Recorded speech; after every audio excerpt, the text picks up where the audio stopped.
Well, hello everybody, and welcome to the show. Of course, it is Sunday, and you know that means it's TFT time, tinfoil talk. Get your aluminum ready, make sure it's folded properly and sat squarely upon your head so that you are protected from those alien vibes. And we are going to dive into a very interesting subject today. One you might think there's not much to talk about, but there is a lot to talk about. We're going to be talking about dinosaurs. Question mark? Hmm. But it's going to be interesting conversation. This one's a little bit more lighthearted and more fun than the last week for sure. But I think last week was also a kind of an important conversation, really. But nevertheless, happy to have you here. It's a great way to spend a Sunday talking about conspiracy theories. And of course, as you guys know, we're just having fun. We're just having a conversation that we welcome all of you to be part of. No need to get so serious about it or get bent out of shape. That's not what we're doing here. We're not saying one thing or the other. We're just having a chat and putting forward different ideas and having a debate. So join it. We're going to have some fun. Now, do keep in mind that we have all the links down below. We'd love for you guys to check those out and become part of it, particularly what's going on over at Fanspeak on Facebook. Also, if you haven't joined us and subscribed to us, please do. Dinale is very interested in getting that 1,000. He keeps chewing at my ear. When are we going to get 1,000? When are we going to get to 1,000? I don't know why that matters, model, but it's important to him for some For reason. his subscribers, you Yeah, can yeah. start taking super chats when you hit 1,000. Oh, I wouldn't do that anyway. I wouldn't do that Right? anyway. I'm not. That's when you can monetize. Oh, I see. That's what it is. Yeah. See, that's interesting because I wouldn't monetize this channel at all. Because the problem is once you monetize, then they start paying attention to you.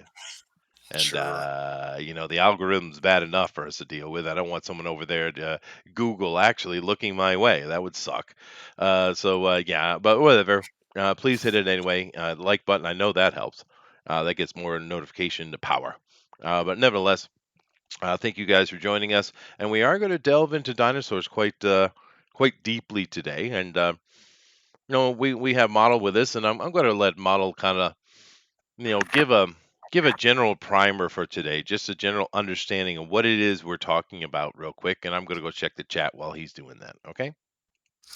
All right, great. Uh, yeah, so our topic tonight is to talk about dinosaurs. Seems like it's probably a cut and dry subject. Everyone's seen books and you've been in museums and you've seen skeletons. Uh, but the truth behind these museum displays is that none of those are real bones. Hmm. So if you've ever been to a natural history museum, including the Smithsonian, which is a beautiful museum, I love going there, but all those displays and all those fossils and skeletons that you're seeing, none of those are actual bones. They're all reproductions or sculpted.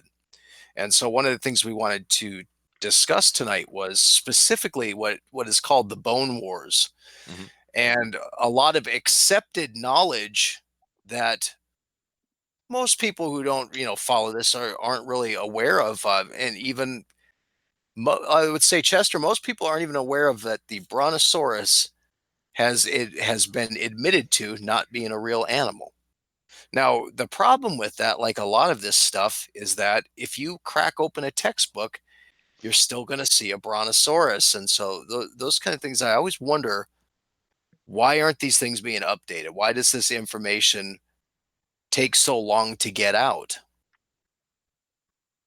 So Yep. in the controversy between these two, Marsh and Cope, which were two paleontologists in the mid to late 1800s, who had this little rivalry going on, and this is not conspiracy. This is actually documented fact that these two guys pulled a lot of shenanigans, Oh yeah, even including they did. burying fossils so that they could find them. So it's kind of like an arms race equivalent of dinosaur bones, where there was so much fraud going on between these two men that they were constructing entire animals from one or two bone fragments that they would Yeah. find. No, and that is a very good statement. Good entry there. And we're going to cover all those things, and it should be an interesting conversation here because I come from the archaeological world. Specifically, I'm a archaeolinguist, I guess you could call me. In that study, you tend to kind of have some crossovers with the paleontological world. So I have a little bit experience with those kind of things, and so it should be interesting to have the juxtaposition between myself and model. I will definitely be playing devil's advocate for the Dino Paleos guys. So and model will prove me wrong, I'm sure. So it's interesting. But let me jump over here and give my quick little primer that I do every show, and then we'll be able to dive more deeply into it. Now, keep in mind, guys, if any of you in the chat or anybody wants to be part of any of our conversations, just let us know, man. And I am going to be busy on this side, so Model is going to be paying attention to the chat, and he will be fielding any of your questions you have. So don't be shy about it. We definitely want to have your interaction here today. All right. So here we go. Let me jump over and give my presentation. All right. Now, uh, there are some interesting things with dinosaurs. Other than the stuff we grew up with, and of course, it's a lot of fun. These giant monsters, and for kids, I'd say particularly boys, but I think dinosaurs does cross over to kind of all kids in some ways, anyway. It's just the concept is really cool, and they've had some success at certain points in time with marketing it. Unfortunately, although there have been times where there was money involved, that's not really the case these days. It's really hard to keep anybody's attention on dinosaurs for any length of time, actually, which is sad, really. But it is what it is. So there's not a lot of money in it. Matter of fact, some of the poorest damn people in the whole field of historical studies and stuff are those paleo guys. It's just not a lot of money for it. There's not a lot of interest. I don't know why. You would think there'd be nothing but interest for these giant ancient animals, but it's waned incredibly. Now there have been times in history, like I mentioned, where it was just fanatical interest, and that's where the Bone Wars kind of comes into play, which I'll get to momentarily. And But China has a huge fascination with it's big business in China. it And might well also be. Yeah. there's a lot of fraud fossils and skeletons coming out of China right now Oh, I because imagine. they have big theme parks like Jurassic Park over there. Hmm. Hmm. Well, I mean, the thing with Asia that I've said a few times that you kind of need to understand, the Japanese are aloof and stubborn. The Chinese always lie, and the Koreans are childish. That's the if you want to understand Asia in the most generalized way, there you go. The Chinese always lie. And it's just part of the culture, dude. I don't know what it is. Matter of fact, if you fall for the lie, they consider you a sucker and they think it's funny. So this is not. I'm not saying anything out of line here. It's just the way they are. So the fact that you see so much fraud and stuff coming out of China, it's par for the course. You need to be able to see the fraud. If you don't, that's on you. But that is fair point. But nevertheless, there are a couple interesting things that tie in what we're going to get into the Bone Wars to give us some more information. One of those, of course, is the Ica stones from South America. Now, the Ica stones, there are thousands upon thousands of these things. They are extremely old, estimating anywhere from 600 AD to around 1000 AD. They're not exactly sure, but you can't really date stone, which is one argument I would give about the 65 million year thing, because where's that number come from?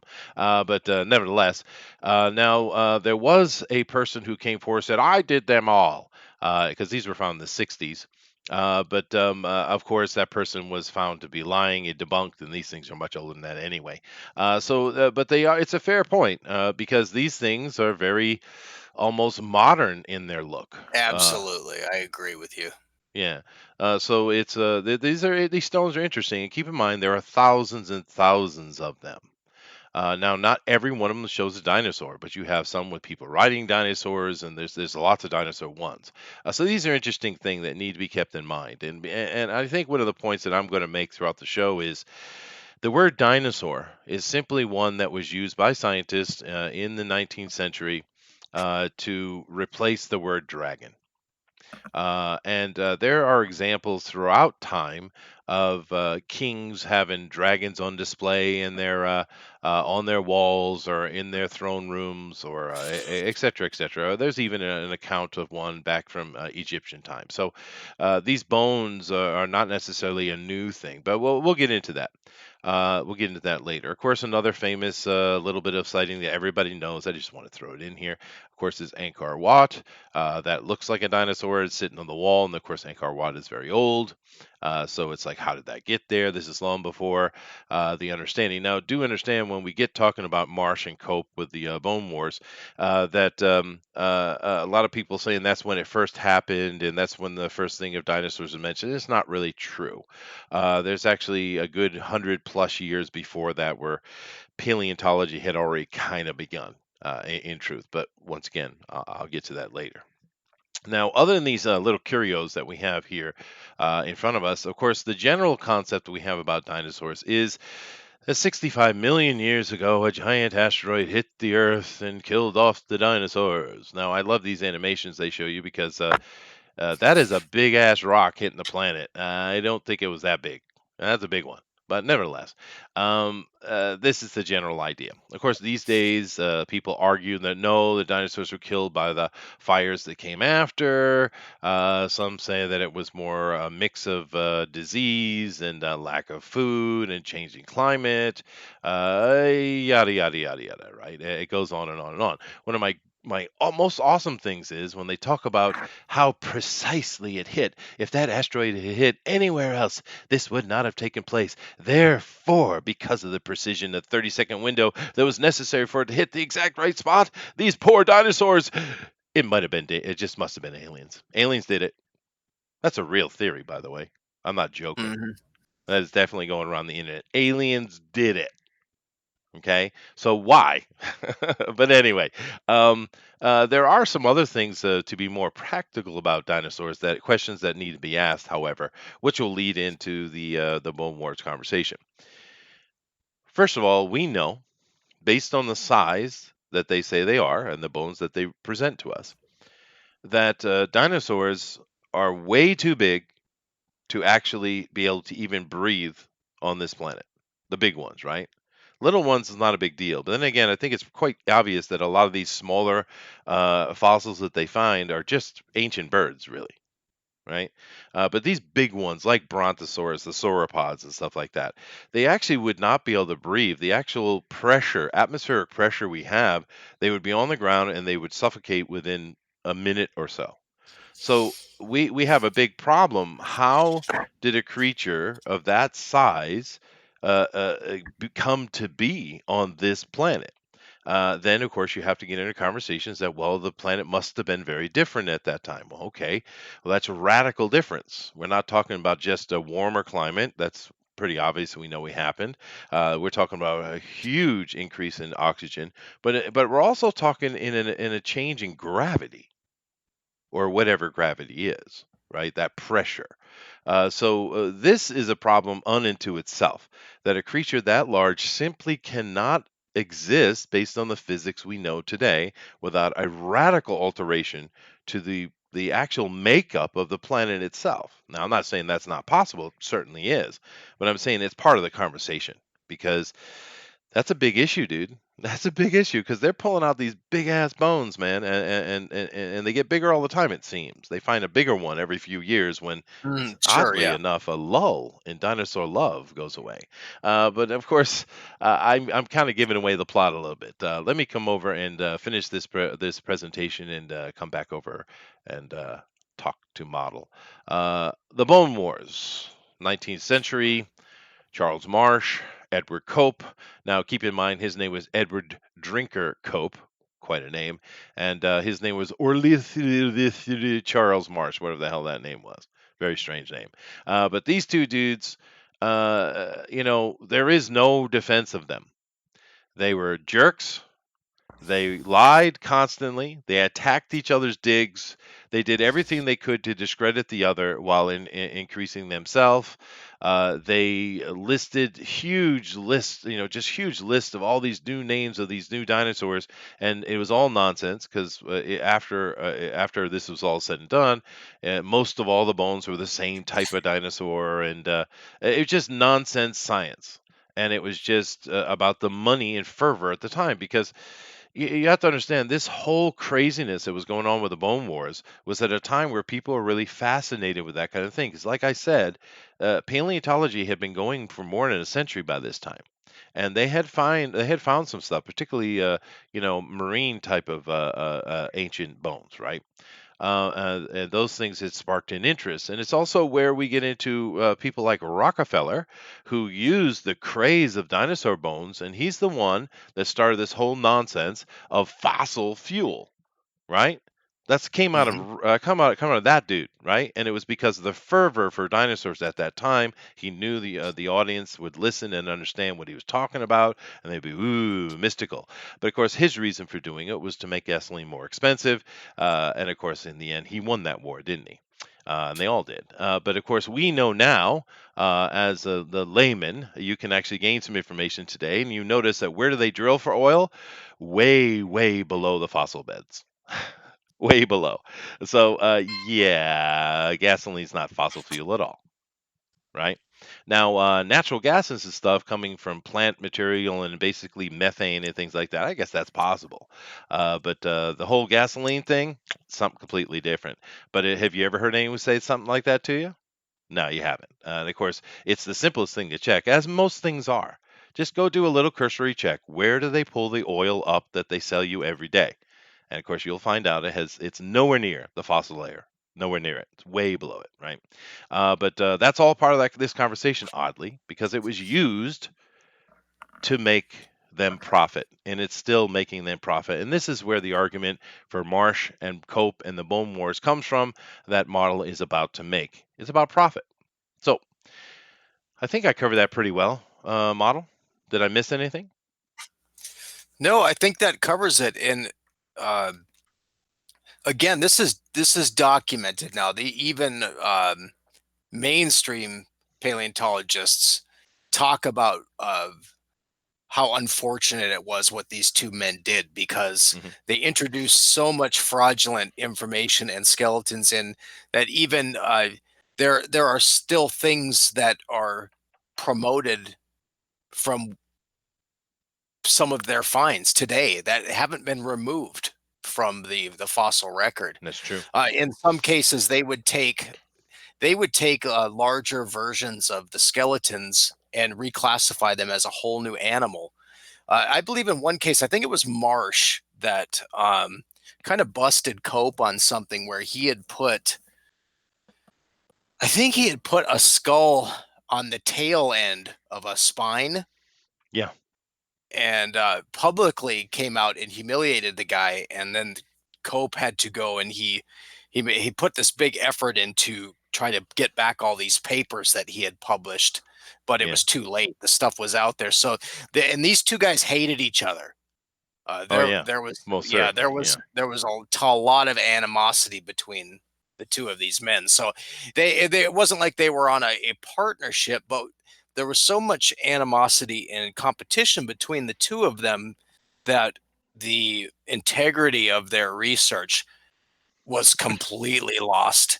Um, there were some even allegations of their students going out to dig sites of the other Yeah. team and destroying Oh yeah. what they were doing and disrupting the ground and so and I still think that like I'm not saying that there are no dinosaurs or are not these large bones that are kind of hard to explain, but for the most part, I don't think things like Brontosaurus, Triceratops, and stuff like that. It's a little fantastical. And even experts will say that there's no way that a brontosaurus could even get his blood pumped to his head. Yeah, no. It's Yeah. some of this stuff is really ridiculous. And that one little video I sent you, Chester, is Mm. 41 seconds long, and it has to do with the T Rex, which everyone thinks, oh, T Rex. It's not cut and dry. Is it It's not about cut and Sue? dry that these. It's what is the title of that? It's like check out one of the most well preserved T Rex skulls. Yeah, no problem. I'll come over and play it. Would you like me to play it now? Yeah, that'd be great. Sweet. Adjust this a little bit so don't kill everybody. Thank you, USA Today. They'll probably copyright strike me, but that's all right. Yeah, I think it's feeling. Yeah, You know what? I can fix that. We figured out how to fix that. Hold on a second. All right. Is it gonna pop up? There it is. See that? Now we have a little watermark up there from Indicom TV. Thank you very much. And now we can play it, and we won't get in trouble, I guess. looks good. Yeah. Thank you, USA Today. 1.5 tons big. Ooh, T-Rex skull is more than 66 million years old. How do you know that? 2 paleontologists volunteered with the University of Washington to discover in it, Montana. We were deciding whether or not to turn tail and come back to Seattle. One last little hike. We just got lucky. The place we were going just happened to be this boulder with some bones sticking out of it. Just got lucky. Oh.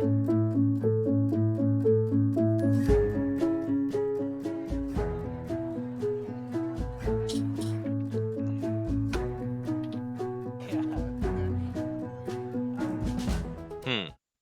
So, what's your and of course there's famous Sue. Now, a lot of people might wonder why is Sue important. Before I let Model explain what that was about, Sue is important because Sue was about what 97, 98% complete, which Hmm. is an important point because a lot of dinosaurs that they show you in there they don't have necessarily even 50% of the thing. Right? And I'm not just talking about that one animal, I'm talking about across the board, right? Something like Sue was extremely important because it basically was, for all intents and purposes, a complete T Rex. Anyway, go. Where are we looking at this for? Well, so one main point. What do you notice in that 41? Here's this USA Today, this media organization who's pretty legit. Most people would say. Sure. Check out one of the most well preserved T Rex skulls. What did you notice in I that didn't see video? a skull. They never showed this most well preserved skull. Now, why would you not? You should. Now they show this cat or this shell of plaster and bandages that is supposed to hold this skull. But this is another thing too, where if you go and you look up, if you just do a Google search and look up T Rex skull, you'll find very nice videos from the Smithsonian. Hmm. And but the thing is that even the Smithsonian will admit that they have no real bones on the floor. No, they don't. Now they No. they say that they keep them in a vault underneath the Sure. Smithsonian, but there are very well established paleontologists, say like 30 years in research, who say that they still have never been allowed to go and look at and to see these real bones. Yeah. And again, it's another one of these situations where it's like, well, why? What organization has if this stuff is so culturally significant and it's there, why can't people look at it? Why can't May I people answer? research it? I actually have Oh, an sure. answer. I do have an answer. Well, and I'm just asking, I have my own opinion on that, Yeah, obviously. sure, sure. And but the answer is this, or at least my answer for would be this: the last first, and then the after. The reason that you don't see any actual dinosaur bones in any exhibit anywhere in the world, and if there is one, then they're crazy people, is because they are extremely delicate things. In no way is any museum going to take these incredibly valuable things, which they really can't make money off it per se, but they are valuable. They're not going to take these valuable things that are immensely important to the people that are paleontologists anyway, and put them on a floor where something bad can happen to them. So this is why they don't put any actual dinosaur bones anywhere that you go. They are actual castings, so they say, but this explains that very clearly. The reason you didn't see the skull in that video is really simple. When you see a media is covering something, it's usually a new find, like you just saw here. They found something new. But the media doesn't care about time. They're going to put out what they want to put out because, ooh, they found a new dinosaur. But the reality is that thing has to go back. There's ridiculous, meticulous levels of work that needs to be done for years to get that skull out of that rock. So the media is not going to wait for that to get done. They just go, oh, they found a new skull, or they're done, right? And this is one of the big problems with paleontology, particularly because it takes so long to actually present anything, right? Because they have to work on it. Now, I know that the argument that the model's going to make, and he should make it, but I'm more from the archaeological side. And when I was a kid at university, of course, I was used as a labor, and I did all kind of stuff from carrying things around dig sites to sorting through stuff and cleaning stuff. It's not very glamorous, but it is educational though. And I know just from because my stuff's dealing with thousands of years, maybe, right? And even the detail work involved in that, it takes time. Not even imagining how long it takes to just what to reduce, an eighth of an inch off the top of that rock. I mean, it's a lot of work, dude. So these are why things don't get presented very well, but very quickly anyway. Hey, Slick, what's up, dude? Just listen to you guys talk. I Okay. Now, come in from a my town. I in my come from sec- a state that has a lot of fossils, Uh-huh. a lot. Um, we used to be a seabed several million years ago. Then we are other things after that. We have a national monument dedicated to it. Um, there's other places where you can go look for fossils, trilobites and stuff, and occasionally find something bigger from, way, way back. Sure. And so when people tend to say that these things may be something else, well, I mean, you can postulate, but however, um, there is, like you're saying, a meticulous process Oh yeah. that you can see over sometimes decades where they're trying to figure out like a jumble of bones from a whole bunch of different beasts that got mixed in together from some natural disaster, and it takes a while. Some of them fit, some of them don't. Some of them are just weird oddities that they're still trying to figure out. Hmm. It's that kind of thing. But it's fun to postulate. So I'm It gonna go most back to certainly is, yeah. silence.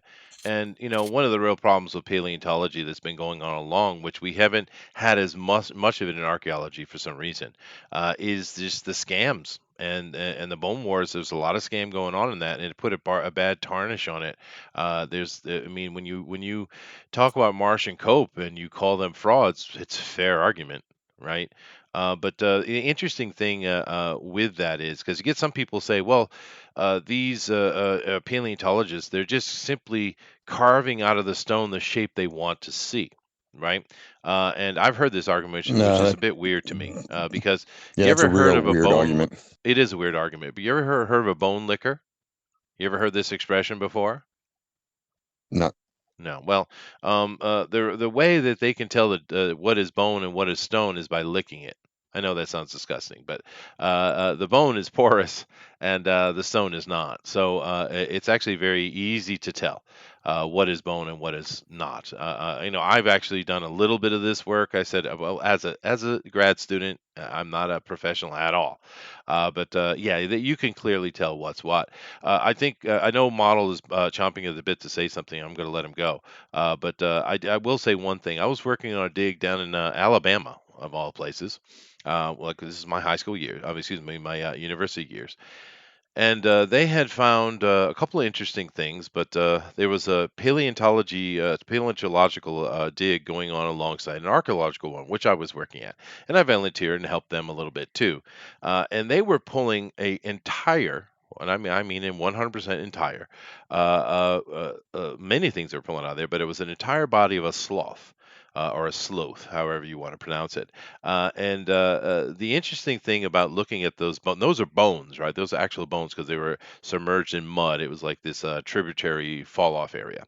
So these were real bones, it's not stone or fossils, right?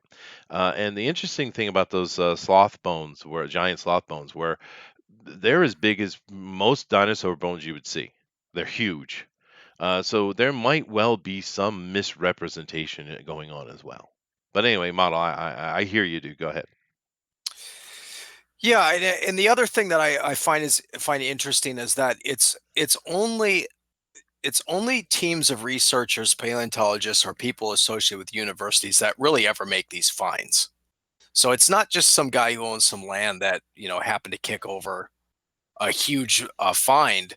And I think there's a couple of cases where when I was doing research where there were a couple of private farmers that made pretty important discoveries, but Hmm. the addendum to that was that some researcher or paleontologist actually advised them where they should look, and sure enough, they found Right, uh, a fossil. which is the case with Sue.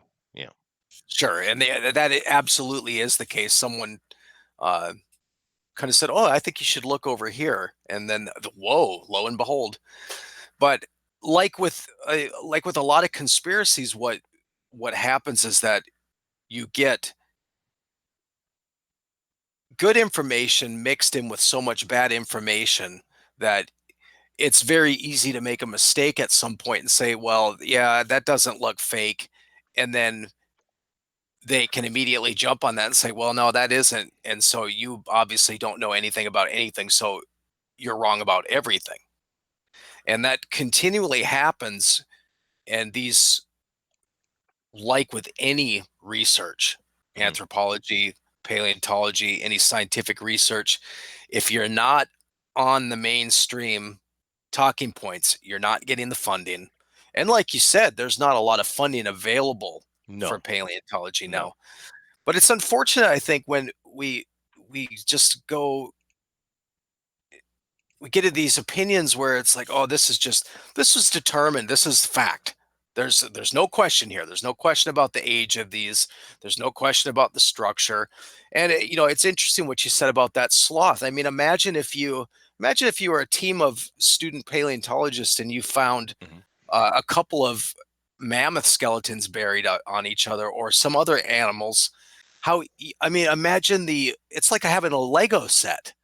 You could Yeah, put together that's some true. fantastic creatures. That's true. And And then you've got some birds mixed in there, and you got alligator, you got some, and we know all over the world that things like whale bones and shark's teeth have been found at high mountain elevations. oh, they So found them in L.A. yeah, there were massive changes as far as the geological structure of the Earth. There's no question about that. Hmm. I wish that these groups of people would be more open to actually going in and studying this stuff and then calling out the fraud. Yeah, I think that's Every part of I the think problem. I They're very think every defensive. school Yeah. child should know that the brontosaurus is not a real fossil, and it wasn't. It was a fraud. Mm. And Well, that's and just that's an the one example. that you were talking about where the head was put on the tail. Some men are a sauropod anyway. But no, no, it's fair point. They need to clean it up and call out what was fraudulent. That's for sure. But do keep in mind another little thing he touched on and kind of went over, and I want to bring light to it, is the fact that when they find these bone beds, right? They actually the hint is in the word bone bed, right? They're not. There's been occasion where they found a couple of dinosaurs or a singular dinosaur by itself, sure. But mainly what they find is a whole bunch of bones stacked on top of each other. Matter of fact, it kind of looks like some manner of flood or something kind of threw them into a wedge point, and that's where they lay. Like a big old flood, like a huge flood. Yeah. Yeah, they're Um. deposits of just tons and tons of different bones. Now, Yeah. I don't know. I'm not a paleontologist, obviously. I guess you could study these different things and maybe extrapolate some understanding of based on other skeletons and how things meet up and connect, but there's so much room for error in there. Well, and I To was also hinting at the fact that they're not as old as they say they are. Sure. Yeah. No, there's this thing of I know some people will make, if Obi-Wan's still here, he's going to go wild. But I think carbon dating is a very suspect It is. Most certainly process. so. Yeah. And Uh, certainly, if you have something that is supposedly 60 million years old, there is no carbon material left to make any determination on an age of these things. So you have to look at the surrounding geology and then make a decision as to how old those layers are, and then but how easy it is to make a mistake. Yeah, it is, and I'm over here back in the chat taking a look here, and Eric says John Hammond seems pretty rich to me. Yeah, no, yeah, I guess. But now paleontology is not a way to make money, dude. That's for damn sure. I'm sure there's someone in the end that makes the money somewhere, but it's certainly not the guys on the ground. ABL Parsons says, "Does this touch on mud fossils?" Well, I just kind of touched on a mud fossil myself a little bit, like that. Like I told you, that dig I was there was next to the one we were doing. They found it was like this little cave, and it was really hard because the only entrance to the cave was a very small thing you had to literally crawl through. So getting out the specimens was quite a delicate operation. But it was basically like a stone pit in the ground is what it was, and a river was still trickling in, just little trickles of water, a wet wall really is all it was. But at one time, of course, there was a much more substantial flow coming in. And what had happened is either things that had got killed by the water, or got pulled downstream, or whatever the situation, they got kind of washed into this gully, is what it was. But this gully is, it's underground. And it was just a giant mud pit. I lost many boots helping them in that mud, and but they found all kind of stuff, normal things you would expect. They also found some smilodon type of thing, saber-tooth cats, but of course the most exciting thing was that sloth because it was a full sloth. It was every piece of it, right, that was in there, and it was sitting in the mud quite beautifully, right? But there were also little piles of bones that had kind of got conglomerated together and stuff like that. But it was really interesting. But that is a mud fossil pit, right there. Well, Obi, you know what else they found right near that sloth? They found like a stack of unfinished comic book pages. that's right. That's right. Now, I mean, I know this because I saw it with my own eyes. I touched it, right? But anyway, Obi-Wan comes in, says hi all. Then he says, "Nah, I can't do this to myself. Yeah, Bye, some of that guys." he saved himself the frustration. Nuclear Winter. That's right, Eric. Beast Wars. Yep.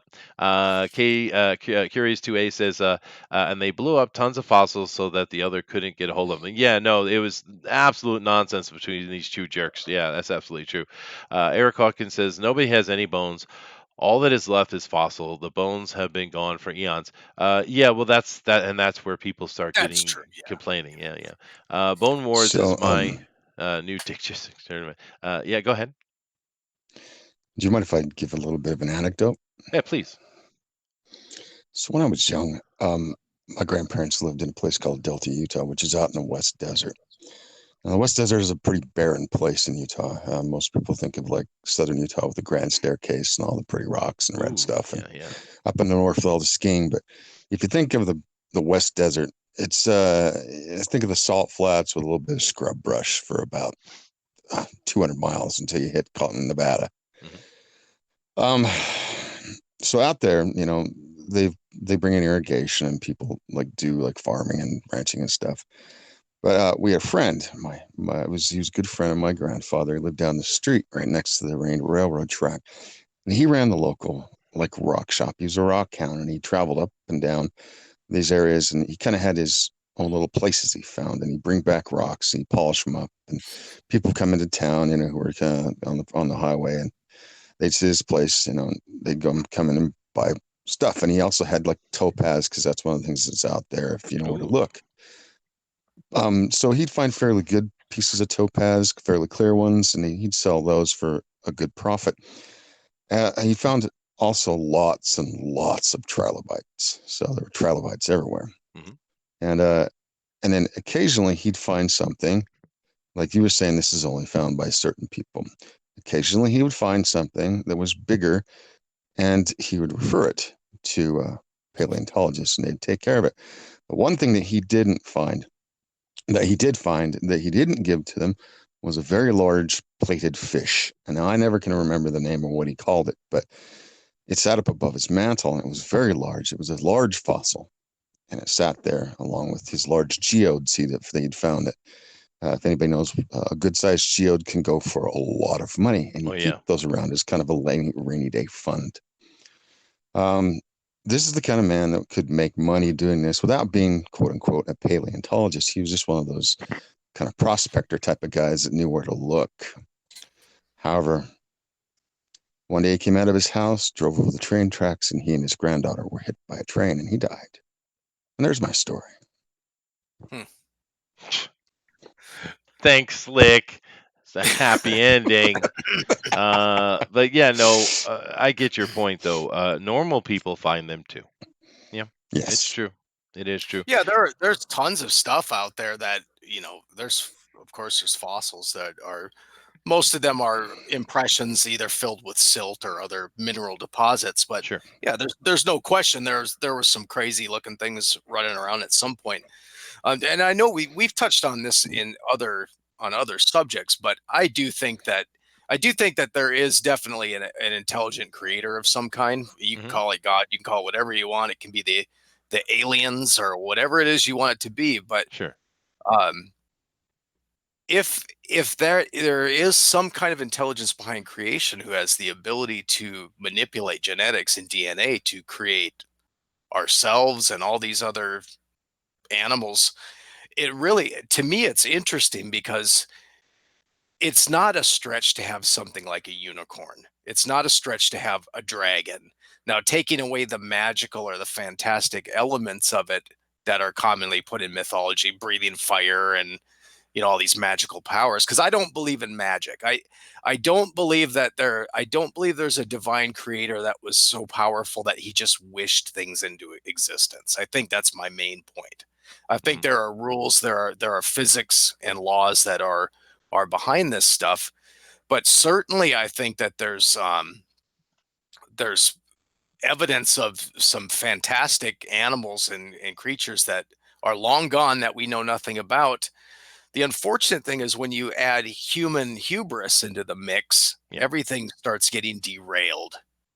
Egos get involved, money gets involved, and there is money involved in paleontology, but it's at the publisher level of the books. It's the $29.99 a head admission tickets into museums. So there is money. There is a reason to do this stuff, and there is a reason to kind of let a few things slide. Nobody needs to really know. And after you get enough of that going on, it starts to blur that line between the the reality and what is legitimate and what is not. Hmm. And I think that's the case with so many of the things that we talk about. That somewhere there's a middle line somewhere. There's a truth to it, to a lot of these things, and then there's a lot of misinfo that gets thrown in to the point where it's so difficult to even parse. Yeah. Well, I think that's we're all in agreement here. It's not really argument that there weren't ancient creatures which we call dinosaurs. It's that paleontology has a lot of skeletons in the closet and a lot of dirty underwear laying around, and they need to clean it up. I think that's what we're agreeing about. And you do know I told the story of the unicorn on one of these shows one day. I did Yes. explain exactly where the uniform comes from, which is a pretty interesting story. But we got a few other things to get into, but I really want to catch up with the chat real quick, if I may. Eric says, "Bone Lickers, Bone Wars. What am I watching?" It's Mr. Doom guy says, "Please sub to me." Well, at least do a little dance, dude. Hellrod says, "What if I told you dinosaurs were real and Cadillacs never existed? I would defend the Cadillac, sir." Muttman says, "If there were no brontosauruses, then what did Fred Flintstone use in the rock quarry?" Fair point, sir. Roger Heller says, "Do you think lizard men could be the evolved form of dinosaurs?" That's not today's TFT, Roger. But maybe I don't know. Eric says if the Bronto still is in school books, this was corrected back in the 70s. It's just true. I even learned in the schools that there was no such thing as a Brontosaurus, and I went to school in the 80s. Well, they had changed the name. But yeah, I get your point. Obi-Wan is back. Hi, Obi-Wan. He said, "Yeah, I couldn't resist sticking around." Carbon dating isn't used for dating things more than 40,000 years old. True. Surely Chester must know that this if he studies this. Yeah, you're 100% right. There's also the 2.1 uranium lead dating method, the 2.2, what is this? Samarium. I don't even know this one. Uh, Samarium. Sonarium neo demonym dating method. I don't know that one, dude. 2.3 potassium Neodymium. air argon. I know that one. Dating method. He continuing on. I don't know all of those, Rubidium. dude. Strontium. Uranium. Yeah. Thorium. I was being sarcastic, like, yeah, no, I do know some of these anyway. But I also know that with the uranium one, that it was very exciting when they came out with that because, like, ooh, we can finally do something more legitimate. But then it was debunked like almost immediately, dude, because they found that it doesn't decay consistently. It depends on the environmental situation or why, et cetera, et cetera. Because I remember when that came out, it was very exciting. But then it just went away because it was proven to not be consistent. And that's the problem with dating. You need something that will decay consistently. Now, if some of these here that I don't recognize, if those have been proven to be extremely consistent and all the testing hasn't blown them out like it did the uranium thing, awesome, dude. Awesome. But as far as I know, that I know, unfortunately, none of the stuff that I am aware of has any manner of consistency, which is a huge problem. Because like I said, I remember when that uranium dating came out, and it was an exciting thing, dude. But it was like almost immediately debunked, man. Not debunked; it was just proven to be unreliable because there are situations where it decays at different levels, and that's of course a big problem. Well, the other Nevertheless, problem I have with that stuff, Chester, is that normally it's based on comparison evidence. mhm. So there's a benchmark that it's set as kind of a baseline for this. And if whatever organization is setting up that data, which is supposed to be inconclusive, and this is what you compare everything to, if any of that is wrong along the way, things get thrown off and they compound. So, and again, here's another thing where we're talking about numbers that are so big, 66 million years. That's not it's not comprehensible to a human being. And they have no way to even assume this, dude. That whole dating thing, the numbers they throw out are ridiculous. There's no way you can prove that. And the way they're basing that upon is the level of silt layering and stuff like that. And it's like, well, first of all, it isn't consistent year to year, even now. For you to base it upon anything, even if you're taking an average. Two, we know that you can put literally feet, if not yards, of silt up in a single matter of minutes or even hours because of flooding and things like that. It's completely, there's no way you can show a consistent thing that would last even a year. Let alone a million years. So the dating, and I'm not saying they're not super old. I'm just saying that there's no way they can be throwing those numbers around. And it's interesting too that this whole 65 million year thing of the Cretaceous time, and of course the earlier times before that, they never changed that number. It's always 65 million. 65 million years ago, the asteroid hit. 65 million years. They're constantly on it, on it, on it. But yet we have seen the age of the Earth shift many, many, many times since they came out with that because they keep arguing and saying, no, it's this old. No, this thing is showing it's older or it's younger or whatever. But it's interesting to me that even though everything else keeps shifting because they have no baseline, there's no way to really know. They're just making guesses, which is fine. I have no problem with that. I just want to be honest about it. That's all. It's interesting that the Jurassic date has never changed. You notice that? It's Absolutely. fascinating. Yeah. And I'm all for the study of this. I'm Oh yeah. definitely not. I'm not saying that this is a fraud and it should just stop. It's not my point at all. My point is even kind of relating to this just this year, last spring, when we found out that the atmosphere of the Earth extends past the moon. Yeah. Imagine if you Yeah. would have said that in the 80s, you would have been laughed out of academia. Oh yeah. Yeah. Well, it's like, So I remember back when they came up with all those environmental studies in the 70s and 80s, showing that there was no global warming going on, that the CO2 levels were actually pretty low, and then you had all these people who were saying, no, no, global warming, and people laughed at them. What happened? I don't know what happened. Something happened.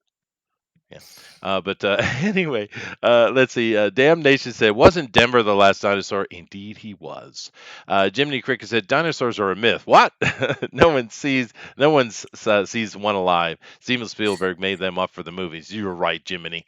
Anunnaki made dinosaurs. Well, now we haven't even touched on that, dude. But we will. Trust me. I'll come back to that one. Obi-Wan says, "I'm no expert. Neither am I, dude. Especially if things are that old, dude. I'm way younger than that on the stuff that I actually study.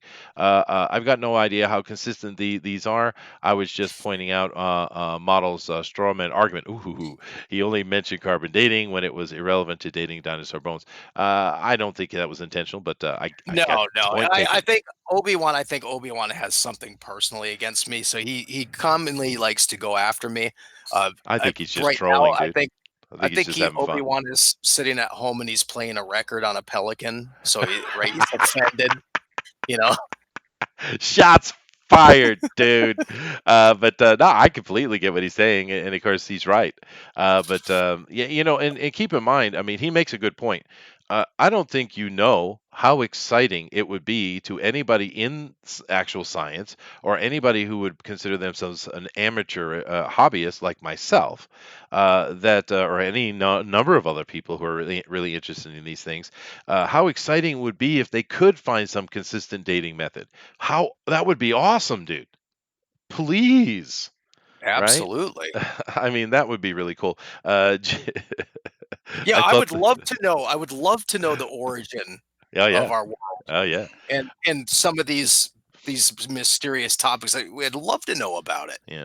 Yeah, so it's not I'm not coming from like there are like fundamentalist religious sects that they don't like this topic at all. They don't even want to discuss it for a whole different reason. Which we should touch. That's not my angle at all. No, well, we are going to touch it because I can carry a conversation on that point. Jiminy says dinosaurs taste like chicken. Well, most of the dinosaurs, well, actually, they at least these days they finally kind of separated them into two groups. You have the dinosaurs that have what seem to be very reptilian skeletal structure, and then there's another group that has a very bird-like structure. And I think that's what you're looking at. You're looking at just simply ancient birds and ancient reptiles is what you're looking at, and there's two separate groups. And I would imagine the thicker, heavier ones are probably falling on the reptilian side because I'm not, I can't throw down names and things like that so clearly, but and then the bird ones are just, I think it's becoming clearer and clearer. That's what the situation really is. And now we can classify them as a dinosaur if you'd like, but it looks like it's far less interesting because kids love dinosaurs, man. Let's see. And Um, uh, correct me if I'm incorrect. The vast majority of fossils that are classified as dinosaurs are not these huge animals. oh no, They're no, small. God no, Yeah. they're mostly small. Yeah. Yeah. Yeah, yeah, yeah. I mean, I know that. Jimmy says hashtag send model back to the fan edition. Uh-oh. Uh-oh. Earth is God's snow globe. That's right, damnation. This is true. This is true. Obi-Wan says nothing. Oh, he knows. He's joking, dude. No one's taking anything personal here. We're having fun. Nothing personal, model, but saying silly things on the internet opens you up for criticism. It's hard to point out every straw man, though, through the chat, but that one was easy. Yeah, he's just having fun with you, dude. And what was my straw man? I'm seriously asking, what was the straw man Well, argument that I I think made? what he's saying is I that you think were when I trying to represent classified carbon all dating. dating, Yeah, yeah, but you weren't doing that actually. But he's just trolling you, dude. That's all he's No, doing. and I did generalize any kind of did. dating You as did. carbon Yeah. dating, which Yeah. he's right. Yeah. It's not accurate. But Yeah. yeah, I was not intentionally making a straw man. I have no No, interest in and that, I to be think honest. I I have think no if agenda as far as that is concerned. yeah, yeah, and and that's quite clear. I think one of the things that can be mistaken in this kind of conversation is that we're actually sitting here making a scientific argument because we're not. We're having a chat. This is what you call sitting down and shooting the shit. Yeah, that's what we're doing. But no one I'm is a making any. scientist, Chester. You are. You're a hidden secret scientist. There you go. Muttman says, so was a velociraptor actually a big bird? Yep. Yep. I don't It think it sure was. seems that way. Oh yeah, it definitely it And seems. they're about the size of a kangaroo, so Yeah. they aren't big like even in like the movies portray Well, them no, as. we have Yeah. bigger flightless birds. Yep. The bigger than that. Well, I can't remember the name of that big old huge terror bird thing. I don't know what this. I remember it's called a terror bird. I don't remember the scientific name for it. But we have many birds that were bigger than a velociraptor actually. And of course, you do know now that every image they show of velociraptor, they're feathered, right? They finally bit the bullet and just put the feathers on them. But yeah, no, I think but it's not as interesting. But I think very clearly what we're looking at is a species of ancient reptiles and a species of ancient birds is what we're looking at. So which ones fall into which? I would assume that the ancient crocodiles would fall into the Reptile. reptiles Yeah, section. well, no, What would we call it's would the sauropod cat get off of me? Sauropods a sauropod would cat. That's badass, dude. sorry. I mean Yeah, my damn okay. cat is on top of me. Um the sauropods, the big ones, the Plodicus and so forth. Mhm. Would they fall into a lizard, or would they fall into the bird ancestors? Well, this is one of the things. This is very modern type of conversation we're having. Actually, not this is not ancient paleontology. This is very recent 21st century paleontology. And what you're seeing, and I think the answer to your question is showing you that paleontology is becoming serious, and it's becoming an actual science. I think is what you're seeing. And they do need to deal with all these kind of points we brought up about the corruption and the lies and all that kind of stuff. It needs to be covered, sure. But I think what you're seeing is that they are just simply looking at what they have finally, because it's actually very easy to separate them into the reptile group and the bird group. It's very simple because the bones are different, right?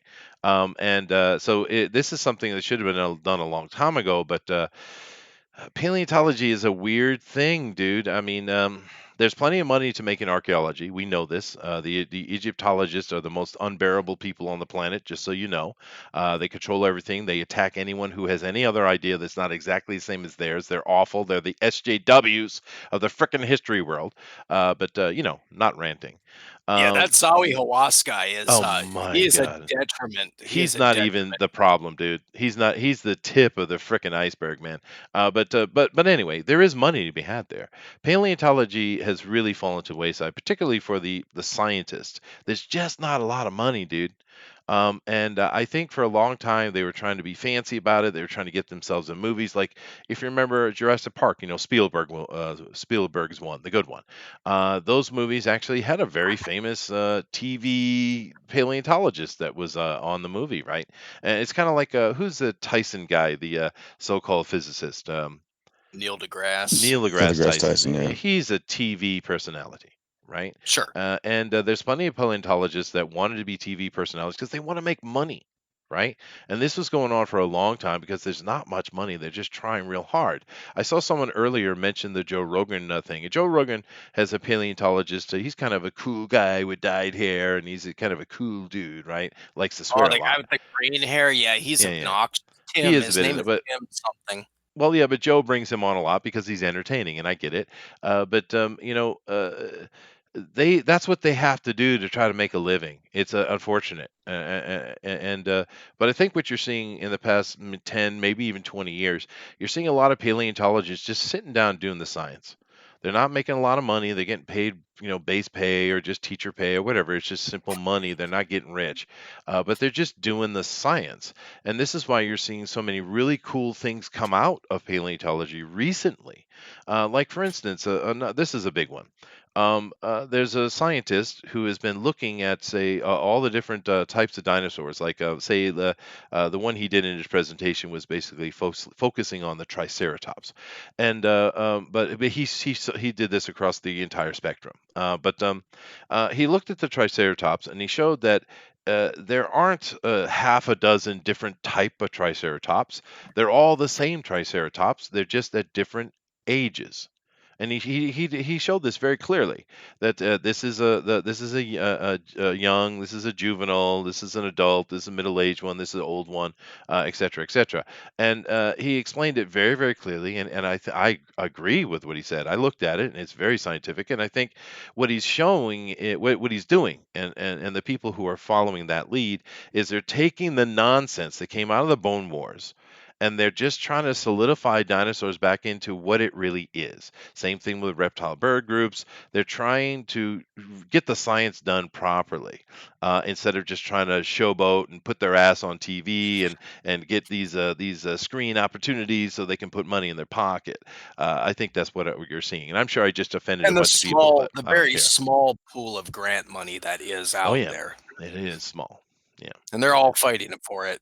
yeah, And in order to get it, you do have to show some fantastic results. yeah, So yeah. it is driven by money. hmm But There are a lot of animals walking around today that you could easily mistakenly classify as, for one thing, they're larger than most of the dinosaurs. Elephants, rhinoceros, hippopotamus. I mean, if those animals went extinct, and then a few hundred years from now someone found one, they could easily mistake that for yeah, something else, put it yes, together it's wrong, very true. reconstruct it incorrectly. Yeah. And they're huge. They are huge. But I think another issue, which this is going to get into the God conversation, which we need to jump into because it's part of the conversation. But uh, and we'll spend the rest of the show talking about that aspect of it. But because my comment earlier, where the atmosphere today cannot sustain these giant dinosaurs, but yet even though there's been a lot of confusion around the Brontosaurus specifically, we do have bones and large proportions. Now, it's very rare to have 100% of a dinosaur. Matter of fact, I think the most complete dinosaur we have is only 97% complete. But and a lot of them are much much lower than that. But we do have actual bones that are freaking ridiculously huge. So something came from that, right? Whatever it was. But the problem is the modern environment we live in cannot sustain such a large creature. It can't, right?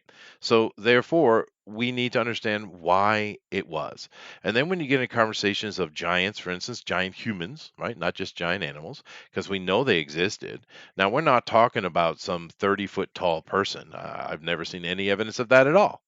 But what I have seen is evidence of 8, 9, 10, even 12-foot people. Now, that's something going on with that.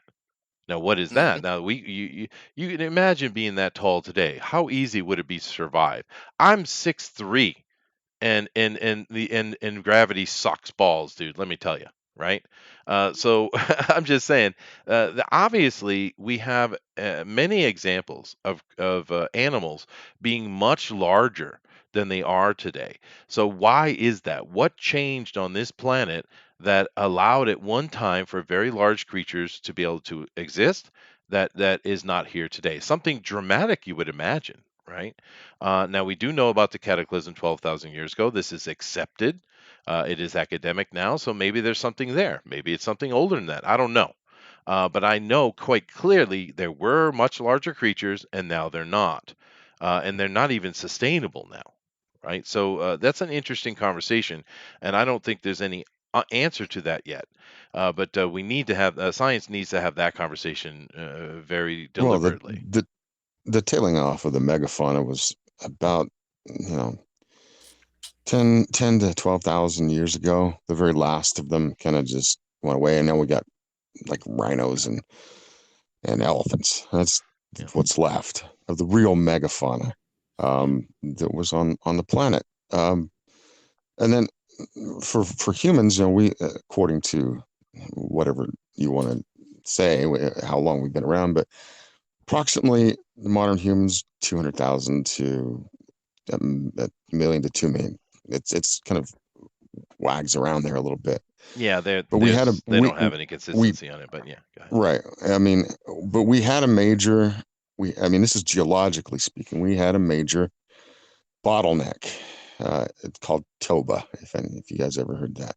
And it obviously left pockets because if we've been around that long, we should have much more differentiation in our biology, according to at least, how zoology works and biology says it should work. And so we have these pockets that somehow got isolated, and the big major ones make up the races, the big three. And then there's mixes of those across the different continents as we spread around after that. Now there's even some contention of where actually humans started. I mean, there's that idea that maybe they started around the Black Sea somewhere. I don't know. I don't know. Oh yeah. The Well, general they don't consensus know either, dude. yeah, the general consensus right now in all of academia is that we started at the bottom of Africa and moved upward. That's shifting though. And that's been Yeah, abandoned. Yeah, that's and really in the that's been last. abandoned. But there's people that stick with it. There's other people that don't.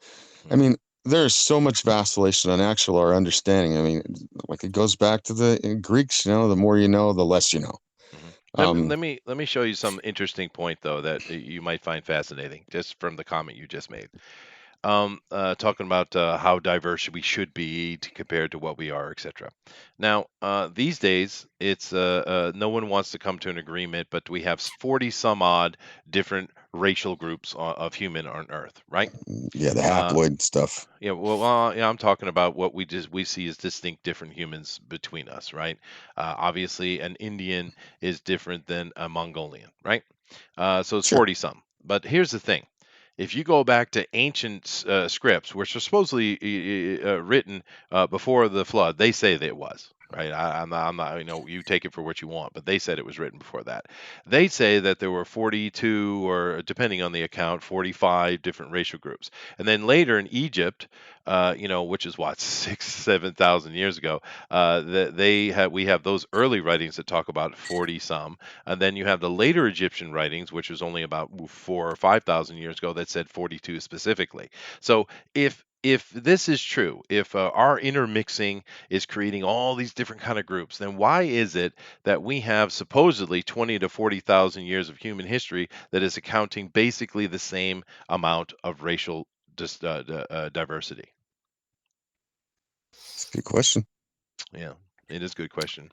But Model had another video which we're going to look at, and then we're going to come over and have the God conversation. Yay. It's this video is more just general of how this information is presented to, and we don't have to watch the whole thing, but it's pretty much it's information presented without any information. And this is something that you continually see, where it's they're presenting to you like they're getting ready to tell you all this information. By the time you're done with it, you're like, did I learn anything? Yeah, right. Well, this show is big enough that they actually have a join button, meaning you can actually join them, not just subscribe. So this is it's called the Sci Show. And thank you guys very. I'll give you. I haven't even looked at it. I give you a thumbs up. But thank you for us watching this, and it's all good. It's okay. The world is full of great rivalries, like Marvel and DC, or Ali and Frasier.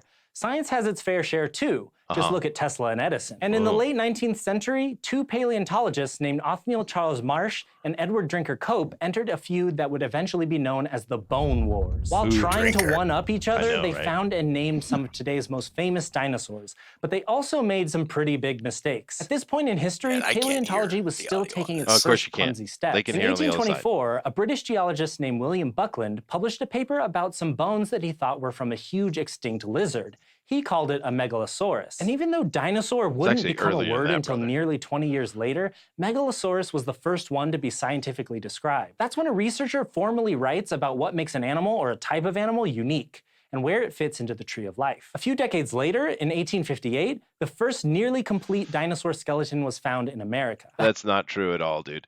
This guy is not. It's fake news, man. First of all, there were a lot of things found 100 years before that, but they were classified as marine mammals, right? So this conversation was going on way before that, dude. Also, they didn't find complete anywhere near complete dinosaurs until very modern times, actually. So what does he mean by nearly complete? 30%? Is that what he's calling nearly complete? Come on, dude. Come on, dude. This hadrosaur was not nearly complete. It wasn't even close to being complete. Oh goodness, I'm sorry. Hadrosaurus was described and named by Joseph Leidy, an academic who switched from medicine to natural history and would play a huge part in early paleontology. So Marsh and Cope basically grew up alongside the field. Marsh was born in 1831 in New York, went to Yale thanks to his wealthy uncle, and ended up studying paleontology in Germany. Ooh, I almost used this picture. This was a And good because picture. they were I like rich, that they could picture. hire I didn't use it, excavation though. teams to publicly corrected in 1870 by Joseph Leidy, who studied the bones and noticed some key details that Cope overlooked. Okay, this guy's covering When stuff Marsh we already described covered. All Triceratops right. Okay. I see what you mean. But yeah, that's not really. So go science better, Mr. Man. You could have been more Yeah, detailed than that.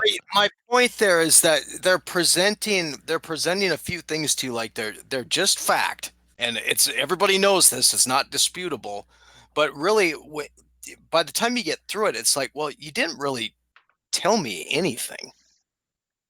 Yeah, no, Too that's much of that.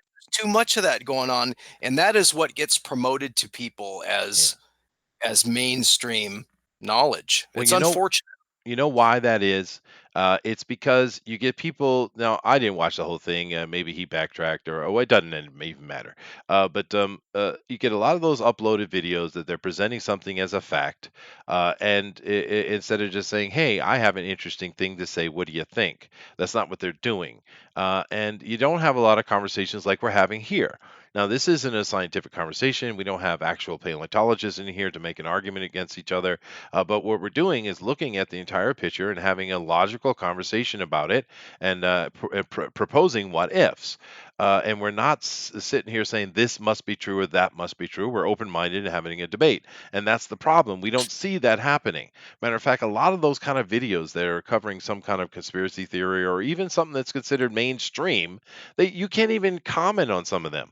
Or they'll monitor their chat or something like that. It's becoming more and more prevalent that this is happening, and this is why the conversation goes nowhere because they're not having a conversation, right? I mean, that's what I think anyway. Yeah, and that's my point. It's not even an academic discussion. It's No, just, well, it's not. this is what it is, and we know how easily mistakes are. Mhm. Now, since we are going to kind of slide into the kind of the theological aspect of this, We which are. I think I agree with you. I think it's important It is. because somewhere in the middle, this all this information doesn't just exist as pure fiction. There's probably it swings both ways. Um, have you read like Genesis?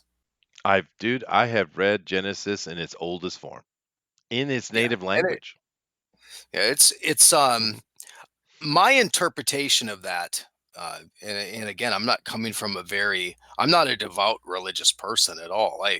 I'm respectful of it because I do think it has value and it's important to a culture. It does, yeah. But my interpretation of that is that there's so much ambiguity in what is written that it doesn't say that there was. I know people interpret it to say for that first there was nothing and then there was something. It Now, doesn't say that at all. it doesn't say that, and it doesn't say that there was not a landmass here already that could have been in use by something before. It states And very clearly there was a landmass, actually. yeah, and I kind of think that I think that is probably closer to the truth of what has really gone on here is that it could be well older. The iteration that was prepared for us is probably closer to in the thousands of years. What is it, 6,000 years? Is that what commonly? That's a misnomer that gets Christians. thrown around. You got to understand, people just hear things and just say it, and I'm sure I'm guilty of this as well. We're just human; it's a human nature to do that kind of thing. But I think That's six. that's a common time frame of Yeah, what but people I'll tell think. you exactly what that 6,000 year is. It was the beginning of the new calendar in the city of Ladesh in ancient Sumer. That's where it's coming from, actually. It's not the Bible doesn't say that the Earth is 6,000 years. It doesn't say this at all. No, no, no, Yeah, no, no, yeah, no, no, and that's not my point. yeah. My point is that how easily that what we are experiencing is repurposed. So it doesn't even mean that if there is intelligent creation and a some kind of very intelligent divinity or whatever you want to call it Mhm. that set this up for us, created us, whether it was genetic or however it was done, that doesn't mean that they didn't use this for something else before. So all these archaeological finds, we as humans, we tend to be very kind of myopic. We focus on that we're so important, Yeah. but there very easily could have been stuff. If you accept, say you accept Adam and Eve, and you think that is absolutely how it happened, that's fine. Go ahead. I'm not going to even dispute you. It, who knows? But that doesn't mean that there wasn't another little experiment that was tried before that. And the thing I think that's interesting about the Bible is that it does not say that that's not possible. So when we have these conversations, especially people that this is important and they tend to get maybe a little more offended or that no, we're not saying that that's not true. Mhm. We're saying that there's so much more possibility that I think that you get closed off from too easily because uh, a pastor or a preacher or a pope tells you that there was nothing before because we are the most important. God made us in his image and there was nothing before that. That's right. Well, Yeah. there's nothing that says that. No. No. So it's Um, very the evidence, like even in Egypt, it really does point to that the Egyptians, even that we picture, that they came along a long time after the pyramids. The pyramids were there; they just kind of moved in, Well, I think they also try to made build some their own changes. pyramids, and Sure. you can see the kind of much lower quality builds. But no, I understand what you're saying 100%, and it's very very true. The Bible doesn't mention dinosaurs; it does mention the Leviathan. And you can have a conversation about that if you'd like. But what it does mention. And that is, I think that is part of this conversation is that if you want to have a big biblical aspect conversation, in the Bible it's quite vague, but other writings and older writings, which the Bible is coming from, are far more detailed. And the Bible does mention it. But when you had in the time of Noah, and it's talking about the Watchers or the fallen angels or whatever you want to call them, led by Samyaza, and Azazel seemed to be the big baddie because he ended up getting blamed for everything in pretty much every story. Matter of fact, he's kind of the archetype for the Satan is. I hate using the word Satan because Satan actually is a person who works for God and is, but whatever. But that devil character is coming. It really is the archetype is Azazel himself. But these guys. Basically, were teaching humans all kind of things, and they were doing all kind of experimentation on the animals, creating abominations. Right. So the Hmm. Bible, even the genetic, not genetic, generic thing that the Bible is, because understand, if you really want to understand the Bible stories, you need to go read older things because the Bible is so generic, and it's the Torah, of course, and the reason it's so generic is there's very clear reason for it is because when it was written, when the leadership who wrote it were in captivity in Babylon. And the reason they were in captivity because people keep saying that the Jews were the first monotheistic religion. This is not true at all. It's thousands of years away from being true. But nevertheless, the Persians were far more monotheistic than the actual Jews were, or the Hebrews at that time, actually. And they kept telling the Hebrews, knock it off. You're worshiping all these idols. We don't like it because Persia controlled the entire area. The Jews didn't listen. They even had a king who tried to make them listen, but they wouldn't. And the Persians came in and just kicked their butts. and basically took their leadership into prison. You guys read the Bible, you know this. And it was during that time that the Torah was written, and it was written generically and in code, so they could, they could write it and hide it. It was like propaganda in a way, from their point of view, because of their captivity. And people seem to misunderstand this point. It's important to the conversation. If you want to understand the Bible, you need to read older things because they're much more detailed and informative. And of course, a lot of people love the Book of Enoch, I guess, but there are even better writings older than that. But nevertheless, let's stick with the Book of Enoch.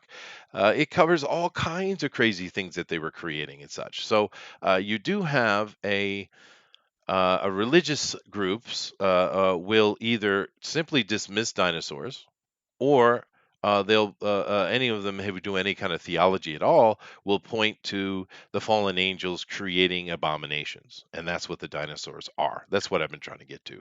But you know what's cool though is that if creation of a new species or a different type of animal really just falls back to a set of rules and fundamentally is an advanced understanding of genetics and combining different genetics, then to me that is very cool because Hmm.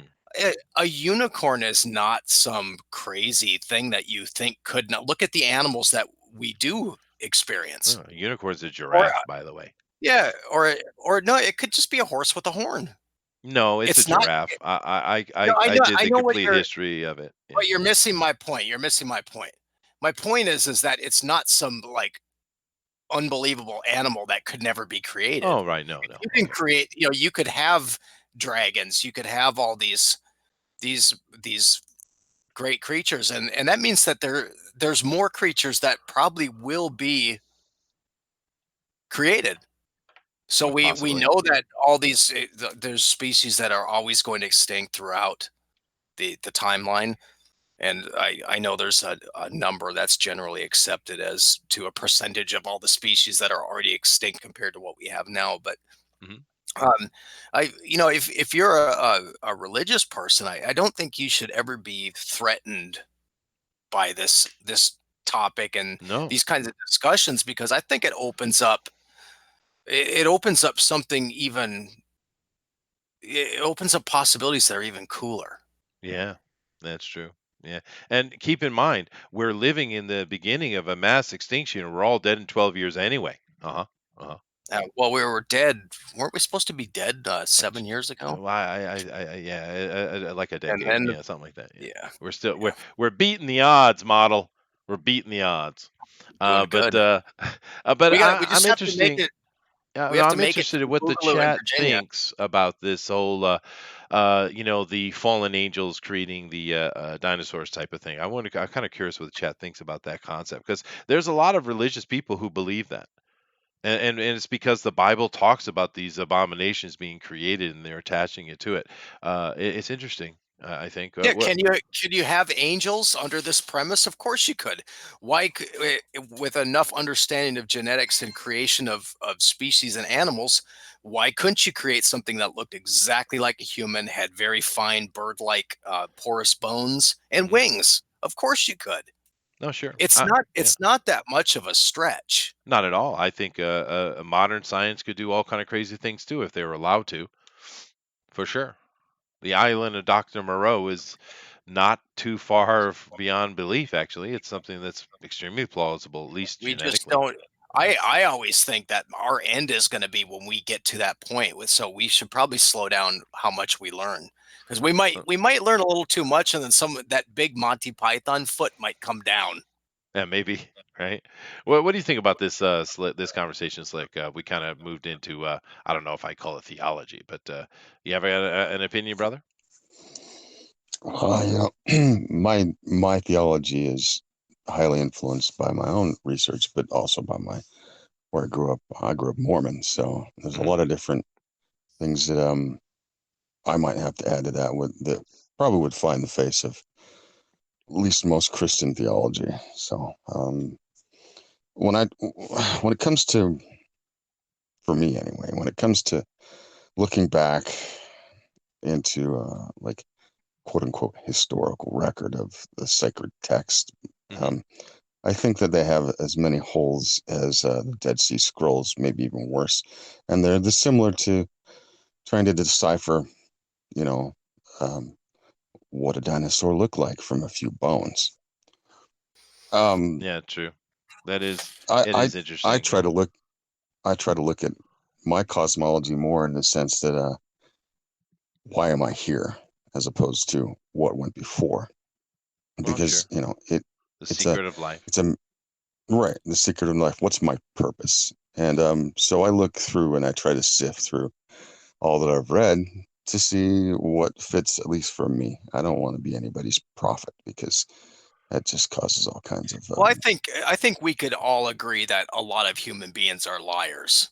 I That it's sure. think in it's their our nature. nature, actually. And Yeah. so as long as you've had humans involved in anything, you've had a lot of liars Oh, yeah. or Yeah. Right. And so I'm self-promoters. trying to tell what happened before the last ice age or whatever.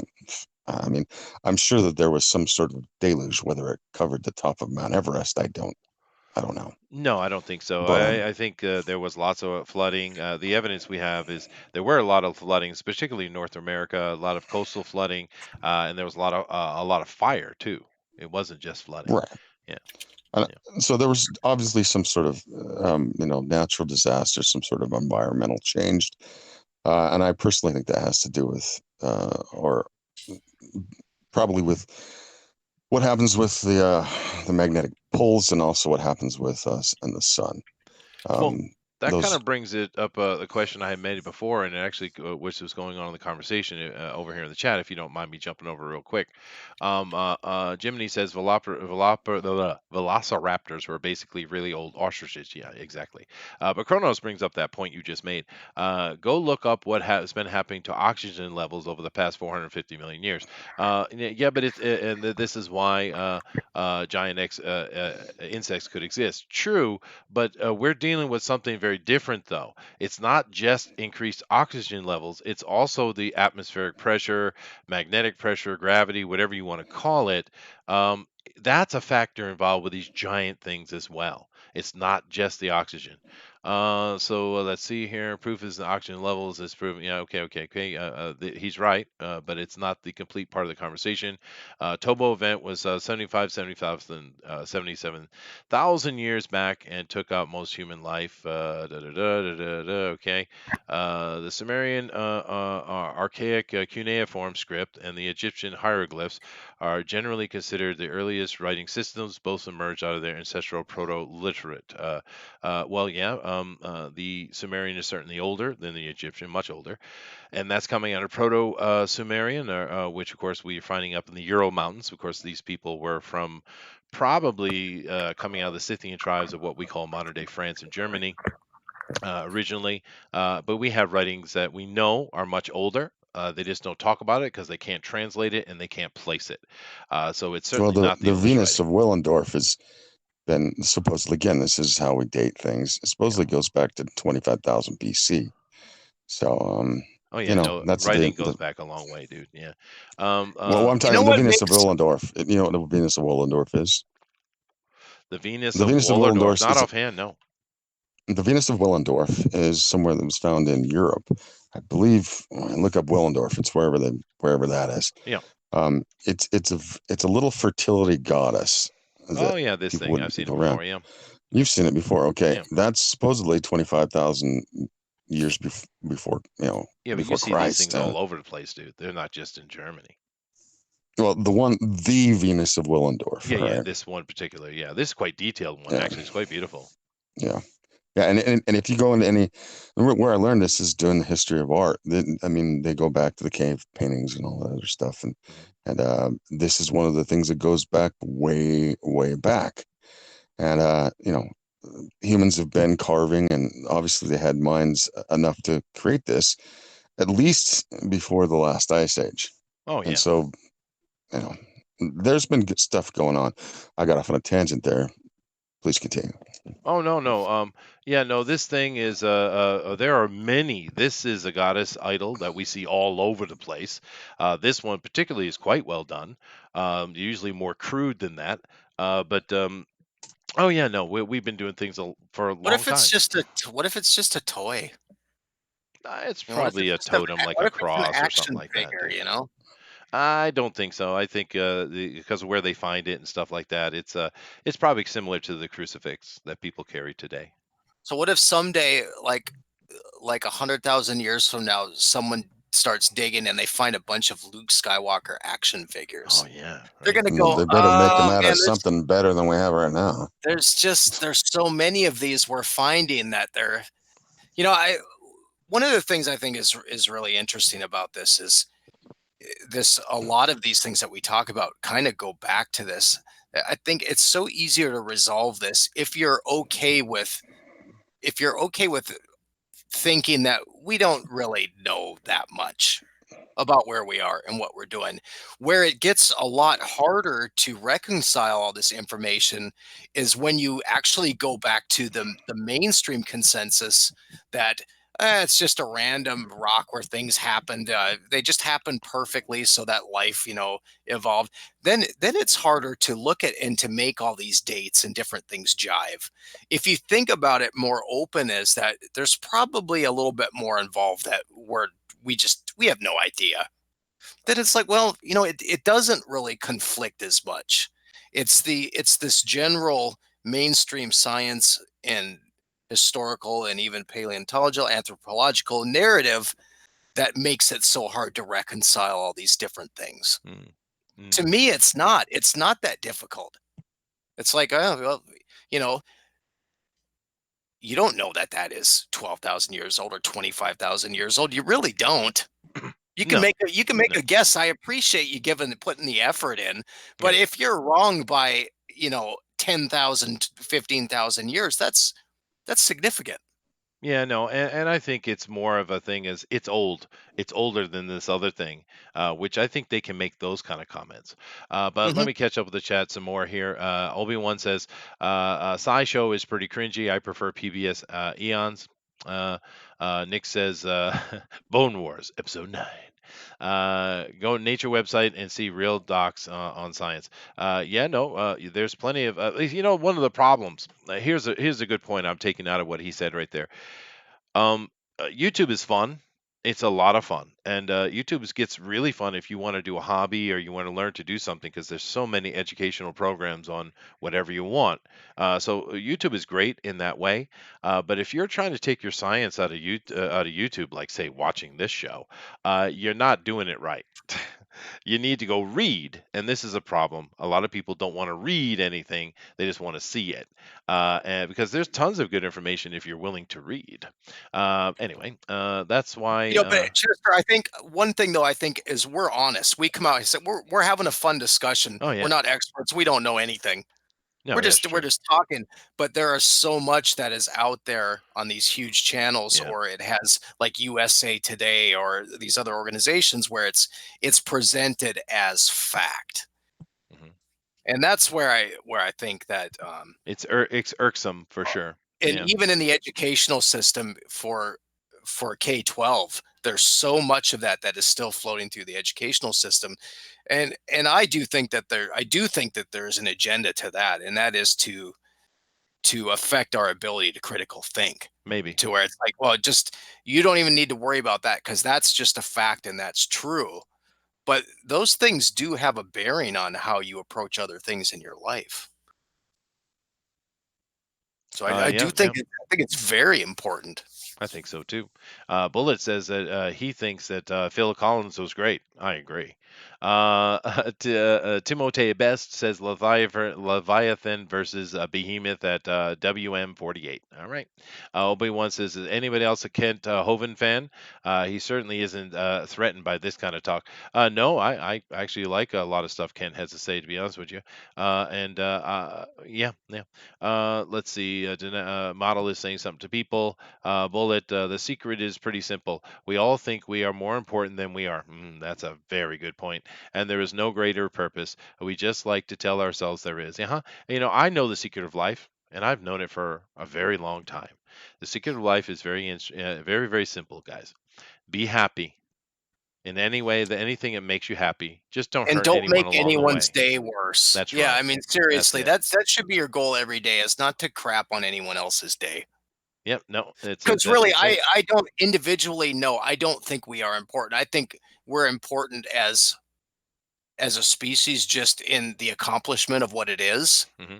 I don't think we're insignificant, but no, I don't think that the meaning of life, I don't think there's some hidden thing for each individual. No. You're here. You have this experience, which is really a gift. Everybody eventually is. If there is something later, you're going to find out. Everybody is walking towards that end, and if there's not, you just won't know it. Hmm. But look at how many people have come and gone.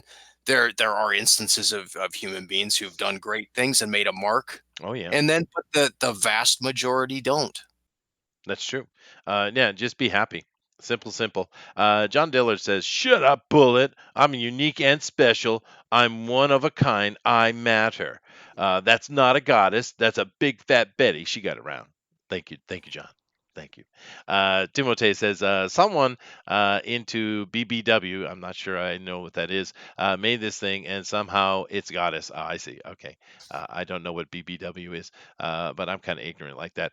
John continues by saying, "I wasn't making fun of Big Fat Betty. Her body, her choice." Betty had a thyroid problem. So, what is the theory that supports dinos didn't exist? I don't think anyone here has said that dinos don't exist at all. I think that everyone, what we've been saying is there's a lot of corruption and fraud in the early paleontological days.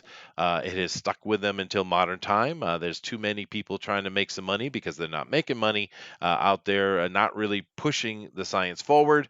But recently there are some people who are just bearing down, not worrying about the money, and trying to do the actual science. I think that's what we're saying, John. I don't think anyone here has said at all that dinosaurs don't exist.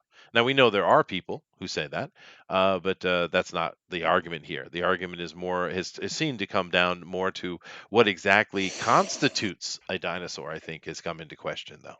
Well, in Dillard, it doesn't take a theory to support something not existing. That's true. That's true. Yeah.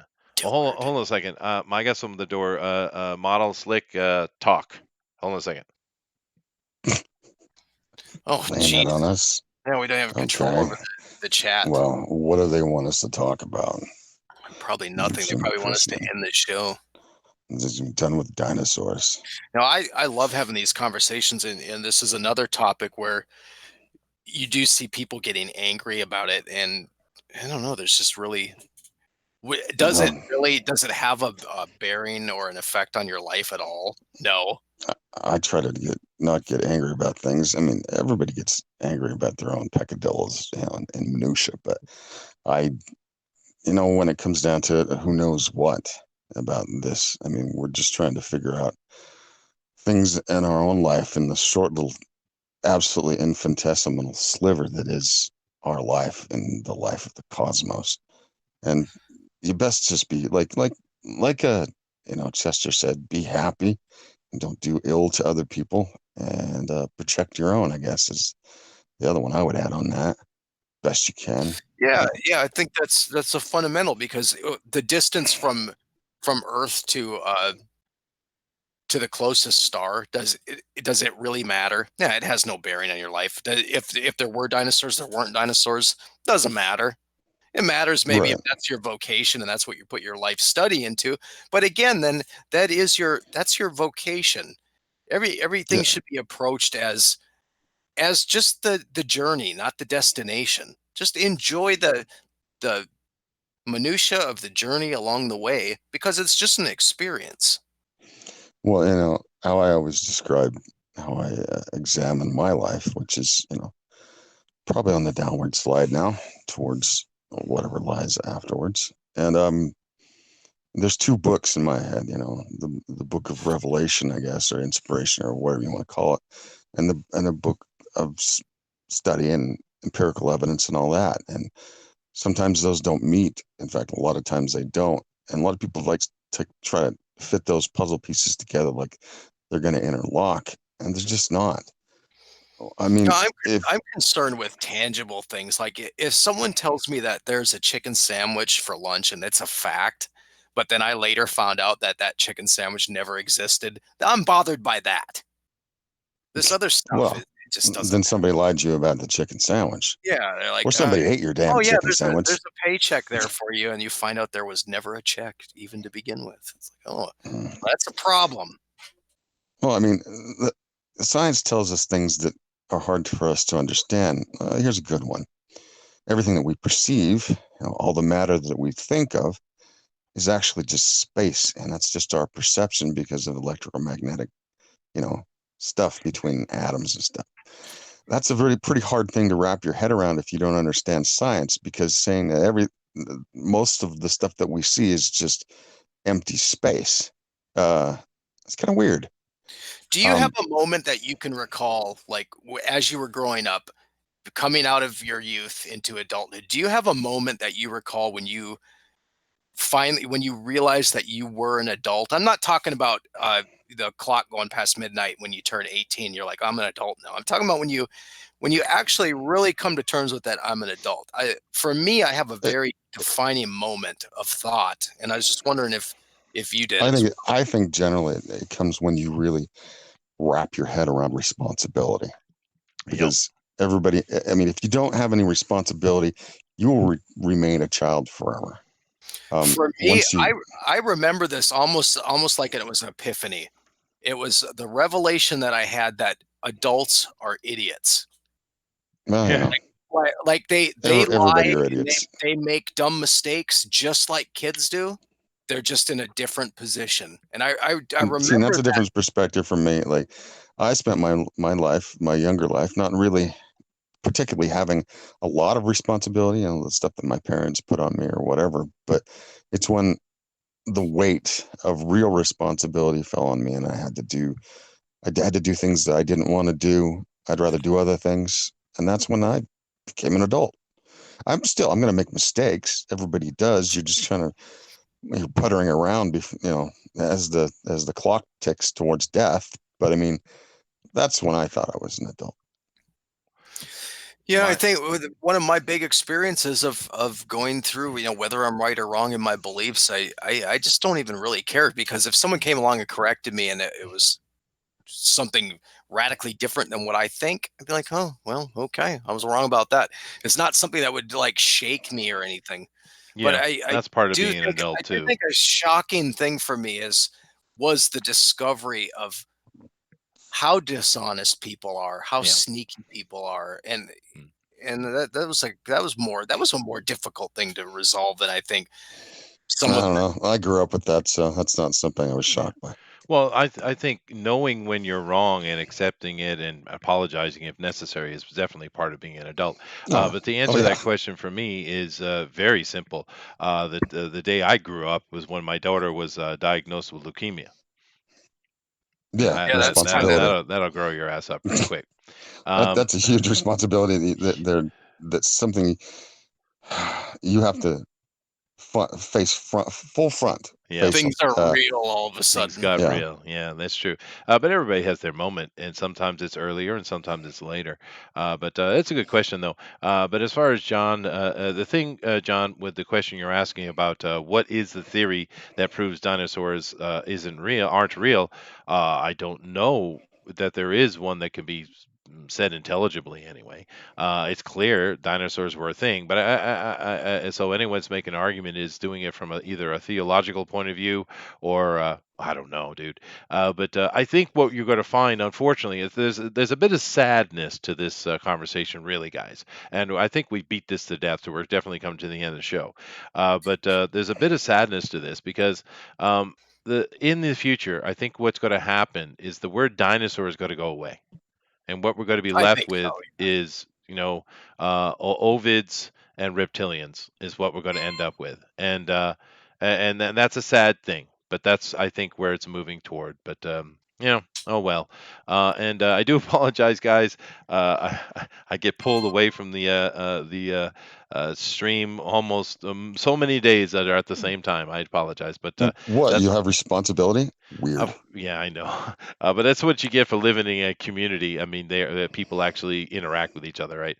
But right now, there's a bunch of honcho stuff going on, so we gotta kind of, we have responsibilities. But anyway, so yeah, and a closing statement, Slick. Go ahead. I just hope everybody did what you said. Be good to other people and try to have a good time when the time you have left, Mhm. and take care of those you love and protect them. Damn right, man. Model. Everywhere you go is everywhere you went. Well, namaste. Indeed. So thank you guys for joining us. This is a lot of fun. We love doing the TFT stuff. It's just interesting to just have off the wall conversations about whatever and have it freely, and that's cool. So we hope you keep coming back. We don't know what we're going to do next week, but we'll find something. There's so much to talk about, to be honest with you. I know Todd Mulrooney wants me to choose some archaeological site that I know a lot about it, and give the science aspect and the ancient people's opinions as well. So I don't know, maybe we'll do that eventually, but we'll find something interesting to talk about.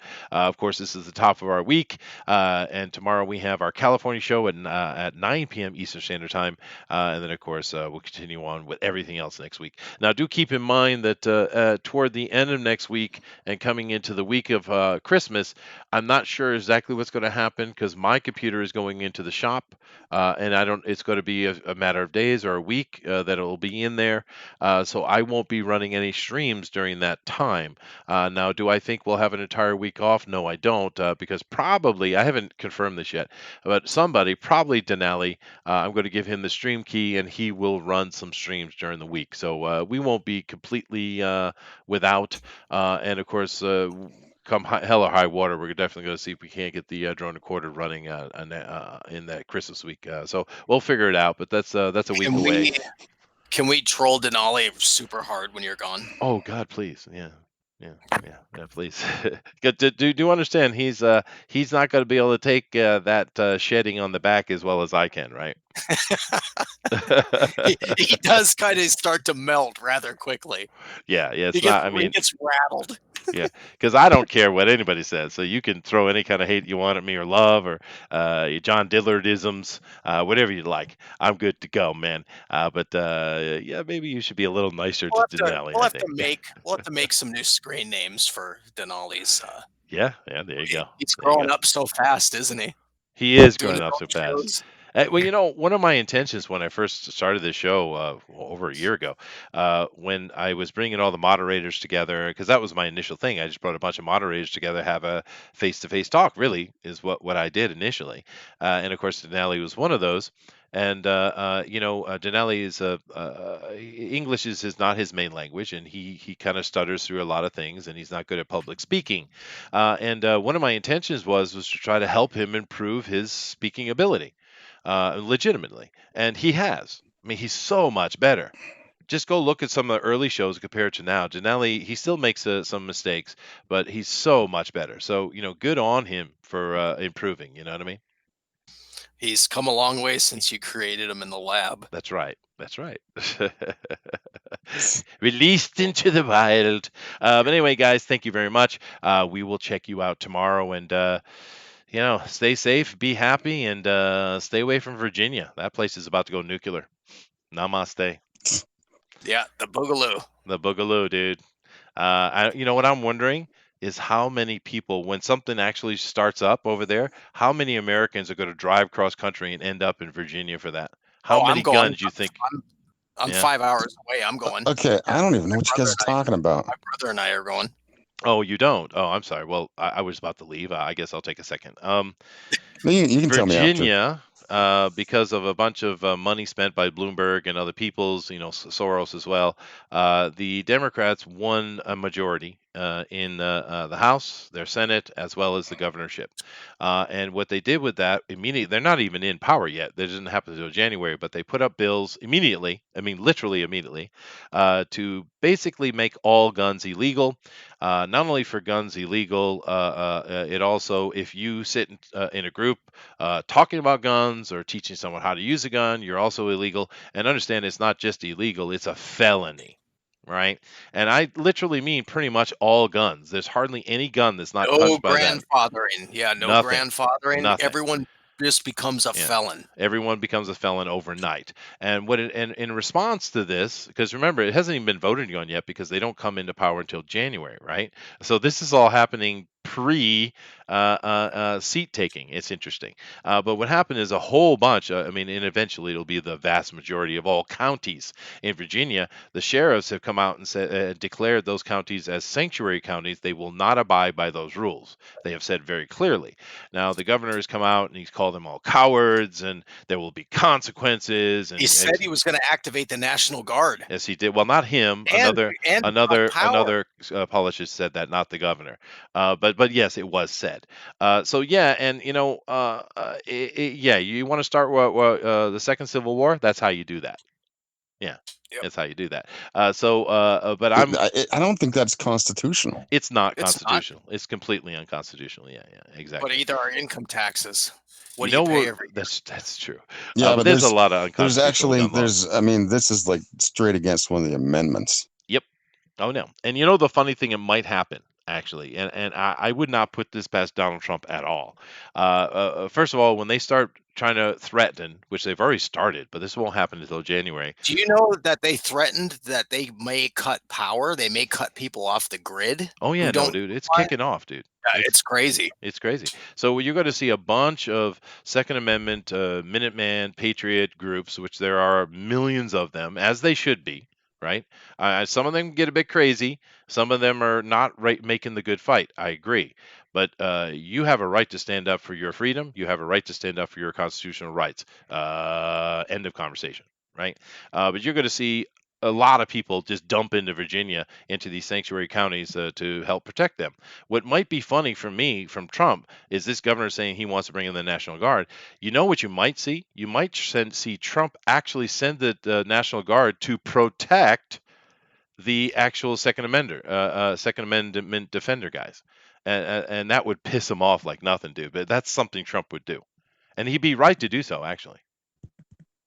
Yeah, I mean, that's I've always said that if that came, that's the canary in the coal mine for That's me, the the real spark. one. Yeah, that's the spark right It is there. spark. They're Damn playing- Virginia. Take our they're playing guns. It always starts dangerous I'll shit. go to war. Virginia always at the center of crap. What's up with that? Yeah, But Virginia. yeah, no, this is serious business. Those are very draconian laws. You understand they're making a felony. I mean, there was an example that came out to come up to me. Was in Illinois, I think, just a couple of weeks ago. There's a lady, and she's separated from her ex. Now I don't know if they specify ex-boyfriend, ex-husband, or whatever, but her ex. And she was in a parking lot, and she was terrified of him, which is why she got away from him. He saw her in the parking lot, came over, got her window down somehow or another, or maybe she had the window down, and just started throttling her about the face and attacking her, right? And she pulled a gun out, which she had a legal right to own, and she shot him, didn't kill him. He got arrested. He's already out on bail. He's looking at some kind of time in jail, but it's not that much, of course. But she was arrested and put at a 50% more higher bond to get out. That guy would think it was 40 or 50,000. Hers was like 75,000. Not because she didn't have the right to own the gun. She did, but because she didn't have a concealed carry to be able to have it in the car, right? So the penalty for that is higher than the ex is going to get. So in the end, she's going to end up spending more time in jail than him by simply saving her own life. Well, in California now they require a background check to buy ammunition. Oh, and yeah. right now it's about what did they say? Like for every one person that gets approved to buy ammunition, 5 are getting rejected. Oh yeah, California's a cesspool, dude. Yeah, it's literally a shithole. crazy. Yeah, literally. Disease And infested shit. to answer Jimmy, yeah, it is unconstitutional. But the thing is that nobody in these upper levels of government, either in the judiciary or executive, are are standing up for it. Instead of Trump making these silly things about making it illegal to boycott Israel and things like that, how about going in and sorting some of this stuff out that's actually going to rip this country to shreds? Yeah, So that's a fair right question. now, Yeah. I'm not a big fan of Trump's performance, but Yeah, well, I mean, I think mainly he's done more than we thought he would do, and he's done good with the economy. But that's a fair argument. But the thing is, technically, every gun law you have in America is unconstitutional. The yes. only place that you can restrict guns, it would be in a private residence. That is your residence. You control your own castle, and therefore, if you don't want a gun in it, you have the right to that. That is the only fair argument when it comes to gun restriction. Any other gun law, which we have lots of them, are unconstitutional. Plain and simple, they're unconstitutional. But lawmakers don't care about that, and they know they can't amend the Second Amendment. But do keep in mind that these Marxists that are trying to take over the country, and don't be mistaken, they are Marxist. I know using the word communist is more terrifying and more energetic, I guess. But Marxist is the more fair term because there are different types of them. But Yeah. they want not only Post-mix. well, yeah, well, they are. But they not only do they want to take away your gun rights, they want to take away your First Amendment right, your Fourth Amendment right, et cetera, et cetera. They want to take away as many rights as possible from you because they want control. And they're not even hiding it anymore, dude. They're saying it boldly and out in front of you, right? And I covered this the other day a little bit when I was talking about the AR-15. The AR-15 is coming off of the M16 chassis, sure. But the AR-15 basically, or excuse me, the M16 came from the AR-15 chassis. That would be more accurate. Understand, it's not an M16. It's a hobby rifle. It really is. Now it's a gun, so it can kill for sure. It can kill, but it really is a hobby rifle, and it's a really good introduction rifle getting into the hobby of gun collection, gun shooting, target shooting, hunting, things like that. And it's very valuable for that. You know why? Because anybody can use it. It's a very simple gun, right? But them sitting here saying it's an assault weapon and jumping up and down and screaming and shaking their fist about the deadly, deadly AR-15 is nonsense. I would, if I had to go into combat with a rifle, you give me a 308 or some like an M1 Yeah. Garand or something like that. Even a 7.62 is What have you? AK is far superior. But Right?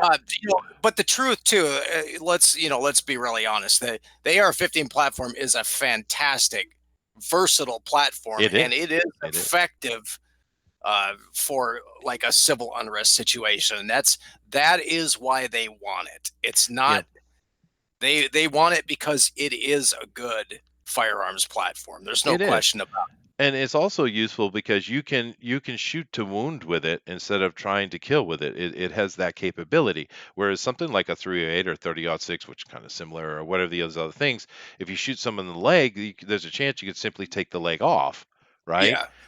So it Well, has the this the it has this value, right? 5.56 and 223 cartridge was designed to wound It is, specifically yeah. because it takes up resources from the enemy. Hmm. So it was designed to wound Yeah. and to put that extra pull on resources. Yeah. Well, and they have some different calibers you can run in the AR-15 model. There's a lot of things you do with it. But my point is, it's really more of a hobby rifle, really.